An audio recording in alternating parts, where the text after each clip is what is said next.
ప్రస్తుతానికి ఈ కాలంలో చేయట్లేదు వివాహం.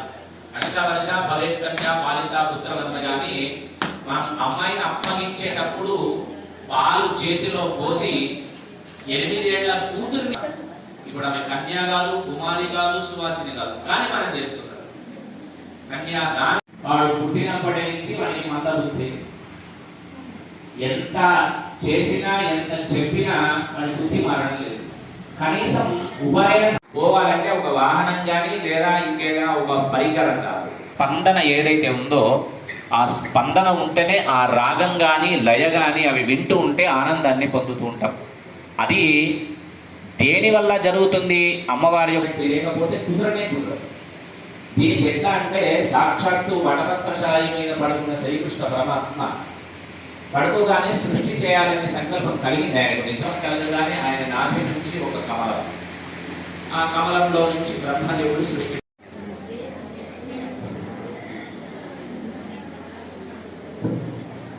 కోసం తాంబూలం పుష్పం ధూపం దీపం నైవేద్యం మనసారా ఇచ్చేనమ్మ దేవి నీ కోసం.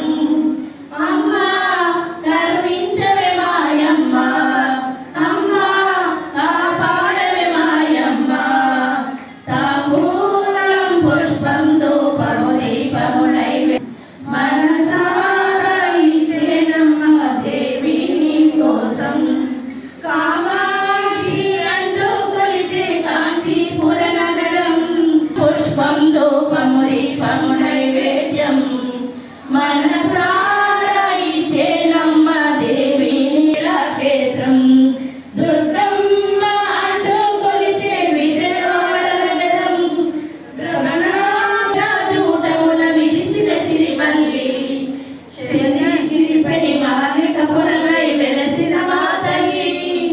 శంకర దేవుడి జటాజూటమున విరిసిన సిరిమల్లి. ముచ్చగముల నీవే మూల శక్తులు భిన్నము సగభాగమై అవని నడిపే ఆది మూలమై శివుని వీరిలో సగభాగ పూర్ణయై అవతరించు హరి సోదరి అత్రివర కుమారి. ఎవరు ఈ ముగ్గురు? చాముండా జై సుమంగళం వీరాజంద్రషజామి జలేన ప్రదక్షణం పుష్పాక్షతేన దేవి వందనం హస్తేన ఆత్మరక్షాంధారయామి ప్రదక్షాంధారయామి. ఏకదంతాయ విద్మహే వక్రతుండాయ ధీమహి తన్నో దంతిః ప్రచోదయాత్.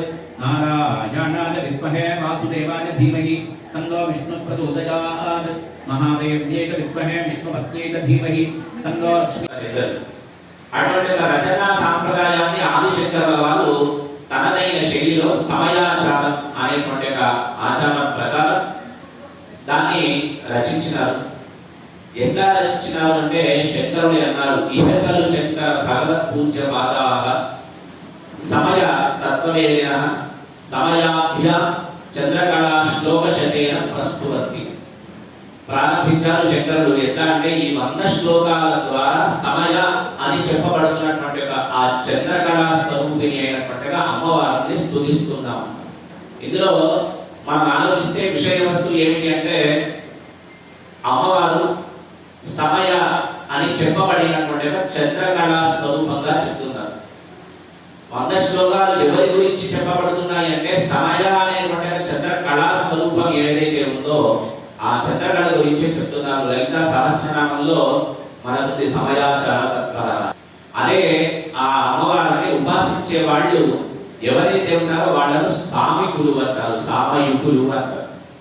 సమయం అంటే ఏమిటి? మనందరికీ తెలిసిన సమయం ఏంటంటే కాలము అని. కానీ సమయం అంటే పార్వతీ పరమేశ్వరుల యొక్క సామ్యం, ఇద్దరు శివశక్తుల యొక్క సామరస్యాన్ని తెలిపే ఉపచారమే సమయాచారం అంటారు. ఆ శివశక్తుల సామరస్యాన్ని గ్రహించి ఇద్దరు వేరు కాదు, ఇద్దరు ఒకటి, ఏకటి ఉపాసించం, శివుడు వేరు కాదు శక్తి వేరు కాదు అనేటువంటి ఒక సాంప్రదాయాన్ని చెప్పేదే సమయాచారం.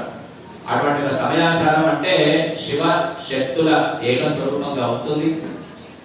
వీరు రచించినటువంటి ఒక శ్లోకాలు ఏవైతే 100 ఉన్నాయో ఆ 100 శ్లోకాల్లో ఏ శ్లోకం చూసినా శివుడు ఉంటాడట. ఇవి శివుడు లేనటువంటి ఒక శ్లోకం ఒక్కటి కూడా లేదు అని చెప్పి శంకరులు చెప్తున్నారు. జగన్మాత ఒక్కటిగా ఉపాసన దృష్ట్యా చూసే బదులుగా ధర్మ దృష్టితో చూస్తే అమ్మకు ఉండేటువంటి ఒక ఆదిపత్యం ఎక్కడా ఉంటుంది.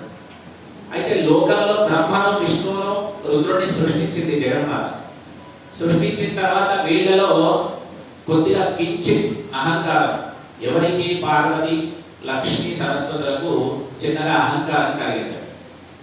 మా అంత పతివ్రతలు ప్రపంచంలో ఎవ్వరూ లేరు అనేటువంటి చిన్న అహంకారం కలిగింది. కలగానే జగన్మాత అనుకున్నారు వీళ్ళ అహంకారాన్ని తీసివేయాలి ఎట్లా. వీళ్ళందరూ మనకి కిట్టి పార్టీ పెట్టుకున్నట్టుగా దేవతలంతా ఒక మూకుమ్మడిగా ఒక మీటింగ్ పెట్టుకున్నారు.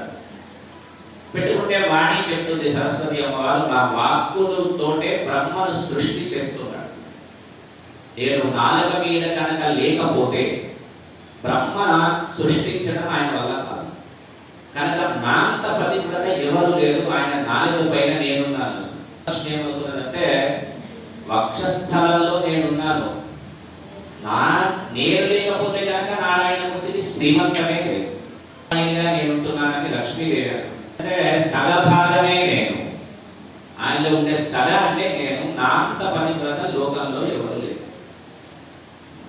శతరూపాదేవి, ఇంద్రుడి భార్య, యముడి భార్య, అందరూ ఒకరికొకరు వృత్యం ఎవరికి ఎక్కువగా ఉంది అనేది మాకు ఒక చర్చనీయాంశం అయింది. ఇందులో ఎవరికి పాతివ్రత్యం ఎక్కువ ఉంది అంటే నీకు ఎవరికి సరస్వతి, ఇంద్రుడి భార్య శచీదేవి అనేసరికి భూలోకంలో మానవులు కలికాలంలో పాతివ్రత్య ధర్మాన్ని ఆచరించేవాడు నిజంగా అమ్మవారిని అమ్మ నువ్వు అయితే అందరి దగ్గరికి వెళ్ళగలవు.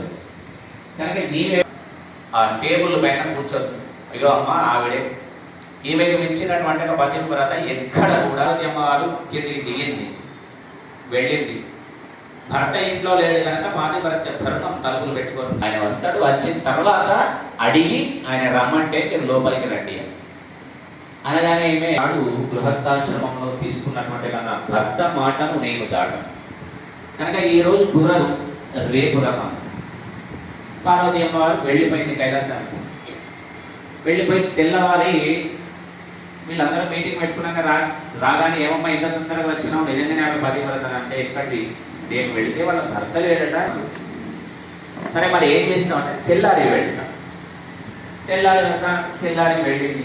వెళ్ళేటప్పుడు ఏం చేసినాడంటే వినాయకుడు అమ్మ నువ్వు పోతున్నావు కదా, నీతో నేను కూడా వస్తాను. సరే ఒక్కరితోనే పోతున్నా కదా తీసుకొని వస్తా అని చెప్పేసి వెళ్ళింది. మళ్ళీ తలుపు తట్టింది. నేను పార్వతికి వచ్చినాను, నాతో పాటు కొడుకు కూడా ఉన్నది. మధ్యలో కూర్చున్నది. పార్వతి అమ్మవారు చూసింది, పదార్థాలన్నీ చూసింది. ఇంత చిన్న ఇంట్లో ఇంత అందంగా ఉన్నావమ్మా, ఈ మంచం ఎందుకు అంటే ఉదయం నుంచి సాయంకాలం వరకు మా ఆయన పనిచేసి వస్తాడు, పాపం అలసిపోతాడు. ఒకవేళ పడుకుంటానంటే మంచం వేసే లోపు సమయం వేస్ట్ అవుతుంది. కనుక వేసి పెట్టినాడు, పడుకుంటే మంచం మీద పడుకుంటాడు. సరే మరి పొయ్యి వెలిగించే వచ్చినావు, ఈ పిండి తడిపినావు అంటే ఒకవేళ ఆకలేస్తుందంటే 2 అట్లు పోసిద్దామని కలుపుకోవడానికి పొయ్యి అంటుకో పెట్టుకున్నానని చెప్పి పక్కన నుండి పల్లి గింజలు చూసింది. ఇది తినబుద్ధి కాకపోతే పల్లీలు గింజ తింటా అంటే అవి ఇస్తాము. సరే మరి అన్నీ బాగానే ఉన్నాయి, ఈ కొరడాను కట్టేందుకు పెట్టుకున్నాం అంటే ఆయన చెప్పింది నేను తినకపోతే కోప్పడితే ఆయన వెతుక్కోవడానికి సమయం పట్టదు నన్ను కొట్టడానికి. ఆచారాన్ని మనము చూసి చెప్తున్నారు. ఒకవేళ శివుడు వేరు శక్తి వేరు కాదయ్యా, ఇక్కడ ఏకత్వాన్ని చూపిస్తుంది. ఆ ఏకత్వం ఎట్లా ఉంటుంది? ఒక వ్యక్తి ఏ పని చేయాలన్నా శక్తి అవసరం. ఒకవేళ శక్తి కనుక లేకపోతే ఏ పని చేయలేదు. అట్లాగే శివుడు కూడా రచయిత ఏవం ఒక శివుడు శక్తితో ఉన్నప్పుడు మాత్రమే సృష్టి స్థితి లయములు చేస్తున్నాడు. ఒకవేళ అట్లా లేనట్లయితే కనీసం స్పందించడానికి కూడా లేదు అనేది ఒకటి. అది కాశ్మీర దేశంలో ఉందని పెద్దలు చెప్తుంటారు. అటువంటి స్పందన ఆ పని చేసే కన్నా ముందు ఈ పని చెయ్యాలనే సంకల్పం ఎట్లా కలిగిందో పరమేశ్వరుడు కూడా సృష్టి చెయ్యాలని అనుకునేటంటే ముందు సంకల్పాలి అనుకున్నాడు. జగత్తును సృష్టించాలి అనుకున్నాడు. బహుశ్యా ప్రజాలి సకామయత సా ఇచ్చర బహుస్యా